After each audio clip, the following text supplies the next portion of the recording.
Back to my channel प्रकाश सनागन। आज की खबर आपको बता देते हैं 30/10/2023 मार्च की बजाय फरवरी माह के पहले सप्ताह में होंगी 10वीं और 12वीं की परीक्षाएं। तैयारी के लिए छात्रों के पास अब 3 महीने का समय। इधर आपको बता देते हैं प्राइवेट स्कूलों का कोर्स नहीं हुआ 50% से भी ज़्यादा, सरकारी स्कूलों में रहा परसेंट 20% से कम, क्योंकि आपको बता देते हैं सरकारी टीचरों की ड्यूटी लगा दी गई है, जिस कारण से मध्य प्रदेश के स्कूली बच्चों का सिलेबस पूरा नहीं होने के कारण बच्चों को झेलना पड़ सकता है कम परसेंटेज।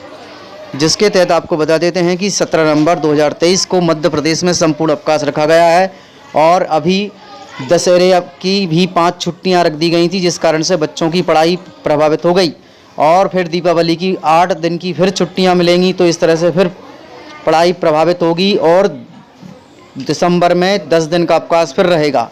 इस कारण से मध्य प्रदेश के स्कूली बच्चों के लिए बहुत ही दुख का विषय है कि उनकी पढ़ाई समय से नहीं हो पा रही। इधर मध्य प्रदेश के अतिथि शिक्षकों का भुगतान एक कोई निश्चित तारीख होना चाहिए, जिस कारण से मध्य प्रदेश के कौशल अधिकारी गौरव गुप्ता के द्वारा जिले समस्त आहरण एवं संवितरण अधिकारियों को बताया गया है कि शासन के निर्देश अनुसार समस्त शासकीय सेवकों का वेतन भुगतान प्रत्येक माह की 1 तारीख में किया जाना चाहिए। संबंध में नियम देख कोषालय प्रस्तुत करेंगे। वहीं आपको बता देते हैं कि मध्य प्रदेश के अतिथि शिक्षकों की भी सैलरी 1 तारीख फिक्स होना चाहिए। जो बेचारे मध्य प्रदेश के अतिथि शिक्षक 20 से 100 किलोमीटर तक की दूरी तय करते हैं और उन्हें टाइम पर भी सैलरी नहीं मिलती। इधर 9वीं में नामांकन उम्र के बंधन को लेकर गोद के शासन में पाले पड़े विद्यार्थी। इस कारण से आपको बता देते हैं कि मध्य प्रदेश में चुनाव में शिक्षकों की व्यस्त होने के कारण परीक्षाएं निरस्त की जा रही हैं। जो सरकारी स्कूलों में कक्षा 4 से लेकर 8 तक की अर्धवार्षिक परीक्षाएं स्थगित कर दी गई हैं।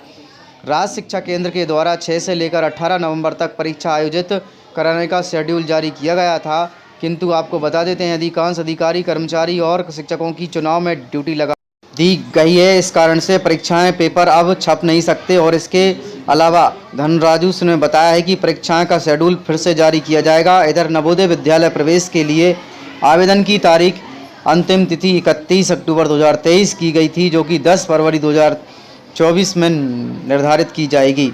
तो मध्य प्रदेश के जो विद्यार्थी जवाहर नवोदय विद्यालय में पढ़ना चाहते हैं, वहाँ पर की सुख सुविधा और अच्छी शिक्षा प्राप्त करना चाहते हैं, तो वह आवेदन कर सकते हैं। उनके पास 1 दिन का समय है।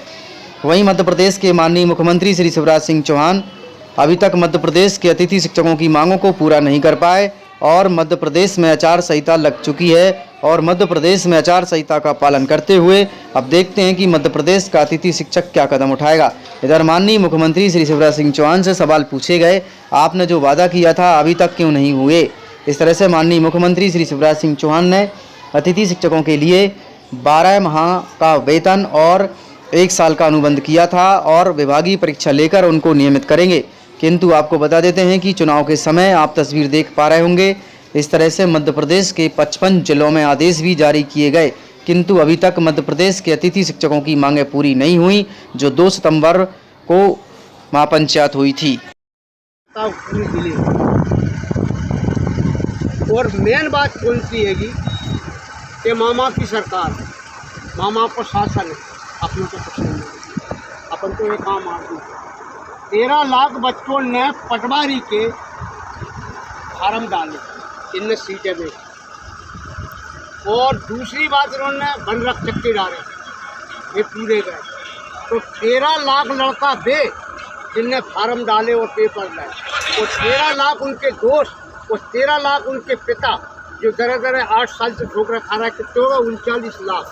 कांग्रेस के लिए 39 लाख वोट से विजय है। आप जो भी बराबर में कर लेना, 39 लाख से आप विजय हो। झील मत डाल देना। नहीं आपका वोट चाहिए, लेकिन मैं दे दूंगा। मैंने त्रिपुरा में पहले भी दिया, अभी भी दूंगा। आप कांग्रेस को दो। आप कांग्रेस को लिए दूंगा। मैं आपको ये वचन दे रहा हूँ, ये गंगा की गेल है, मैं वचन दे रहा हूँ। मैं कांग्रेस में बहुत बड़े मुद्दे की बात बताइए। मेरा बालक 5 साल की आयु से निकला है, आज उसकी 26 साल की आयु हो गई। 10 साल 4 बार MPSC के पेपर दे, पटवारी के दर, नाकेदार के दर, जबलपुर में बाबू के सारी व्यवस्था कर। लड़का के 140 नंबर आए, 150 पर लिस्ट गई, हम पे 80 नंबर बन रख सकते। हमारा हक बन हमें मिलने की गरीब आदमी, ये 1.5 एकड़ जमीन हमारे साथ स्वच्छ हम ये चैलेंज दे रहे हैं, 39 लाख वोट से आपकी विजय है, बराबर कर लेना, बराबर कर लेना। मध्य प्रदेश में 39 लाख वोट से हारेगी बीजेपी, कदक ना हारे तो मेरे गोली मार देना। ये लड़का जो युवा लड़का है ना, ये नहीं हटेगी चाहे गोली लग जाए। और थोड़ी कोने है कि तुमने 1-2 हज़ार माँ के लिए देंगे, वे माँ कह रही है भैया हम वोट दे देंगे, हमने रुपया है, हम पिछों ने नहीं लिया, हमने बच्चों में लाखों रुपये खर्च किए, हमारी मजबूरी नहीं। वो भी उनको माताओं को दी है, वो पहले से कहीं नहीं दी, पहले उनको भी 15 तो मिलेगी।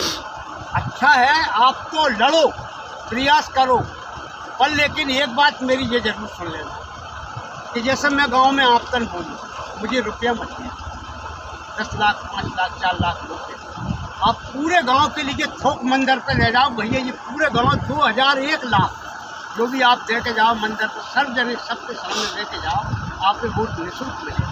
एक आदमी के लिए देखो कटबाजी नहीं दे रहे, ऐसा नहीं करती कांग्रेस। कांग्रेस ऐसा नहीं करती, लेकिन यहाँ की जो समस्याएं हैं, जैसे आपकी, हमने अभी गांव में गए थे तो आपके यहाँ जल नल की समस्या सामने आई है। हम वो जल नल की समस्या करना की मंदिर पूरी कराने के लिए वचनबद्ध हैं हम, है ना। काहे साहब आचार संहिता लगी, हाँ आचार संहिता लगी है, अपनी मजबूरी, हाँ पूरी कानून कानून है, पर अभी सर नमस्कार। बोल नहीं सके आप, मंत्री जी कैसे? लेकिन समय आ देते हैं।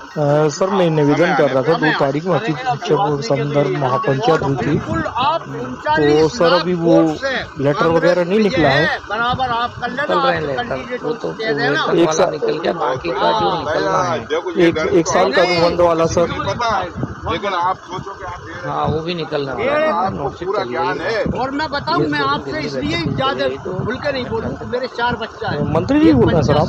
जी जी एक कृषि विभाग sir thank you sir, please sir निकलवा दीजिए, हम लोग बहुत हैरान परेशान है सर। खुद नोटशीट में जितने बिंदु हैं तो वो भी जो गुरु जी जैसी परीक्षा की भी तैयारी करे वो भी लिख के देते। अच्छा अच्छा जी जी जी सर, सब जितने पॉइंट है ना वो सब मेरी तरफ से नोटशीट चली गई है। जी जी जी सर, है ना, छोटे जी छोटे जी पाल के बड़े थैंक यू सर। नौकरी नहीं। कांग्रेस सरकार की होती तो नौकरी दर से उजागर मिलती, डंडा के ठोक मिलती। मगर इनने जो ठोक बना करा है वो मामा नहीं, अब तो कंस मामा कह रहा है। कंस मामा कह रहा है आपको। मेरी एक और आपसे विनती है कि वहाँ बात खूब करो, प्रचार करो, लेकिन मैं ऐसा हूँ एक चिंगाई जो देती है उसका सही इलाज कर दो, मजबूरी। तो मैं वोट तो आपके लिए करूँगा, जितना भी आपका वर्क होगा उतना करूँगा, पूरा प्रचार करिए आप बस। लेकिन मेरा नाम दिनाम ना आए। और मैं तो आपके लिए मध्य प्रदेश की चुनौती ले रहा हूँ कि 39 लाख वोट से हारेंगे बीजेपी का, और ये मेरा दावा है। बिल्कुल आप भरोसा रखो, चलो। राजस्थान एवं मध्य प्रदेश के लोगों को आपसे विनम्र निवेदन है, आपके राज्य में चुनाव होने वाला है, बीएसपी को वोट दे। बीएसपी को इसलिए वोट दे क्योंकि वो सरकारी रोजगार पे काम करती है, वरना झूठे वादे नहीं करती है। न लाडली बहना योजना लेके 1-1 हज़ार रुपया से क्या आपका 1,000 रुपये में भला हो सकता है? नहीं। मैं समझता हूँ आपको एक सरकारी नौकरी से देने से भला हो सकता है। आप अगर सरकारी नौकरी है आपके पास तो आप घर भी बना सकते हैं, सिलेंडर भी भरवा सकते हैं, सिलेंडर खरीद भी सकते हैं। जैसे भाजपा कभी सरकारी रोजगार नहीं देगी, वो नरेगा का मजदूर बनाना चाहती है।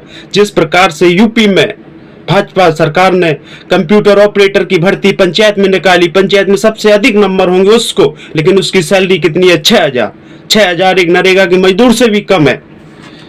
इसका मैं उदाहरण दे रहा हूं। बीएसपी ने एक उत्तर प्रदेश में जब सरकार में थी 2007 से 12 में, तो 1 लाख प्लस भर्ती शिक्षकों की निकाली थी। आज 1 लाख लगभग 95-80 हज़ार रुपये सैलरी है, तो आज वो घर भी खरीद सकते हैं, मकान भी खरीद सकते हैं, सिलेंडर गैस कितनी भी महंगाई हो जाए फिर भी 1 लाख से वो अपना घर का खर्चा चला सकते हैं। लेकिन वो बीएसपी विचारधारा के लोग ही कर सकते हैं। मनुवादी लोग ये कभी नहीं सोचेंगे कि मैं सरकारी नौकरी दे करके गरीब वंचित शोषित एवं दलितों के बच्चों को सरकारी नौकरी दें। ये अगर सरकारी नौकरी देते हैं तो चुनिंदे लोगों को देते हैं। इसलिए मैं कहना चाहता हूँ मैन ऑफ पावर में बीएसपी को पहुंचाए, इतनी सीटें जिता दे कि मैन ऑफ पावर में BSP. Thanks for watching. like and comments and subscribe.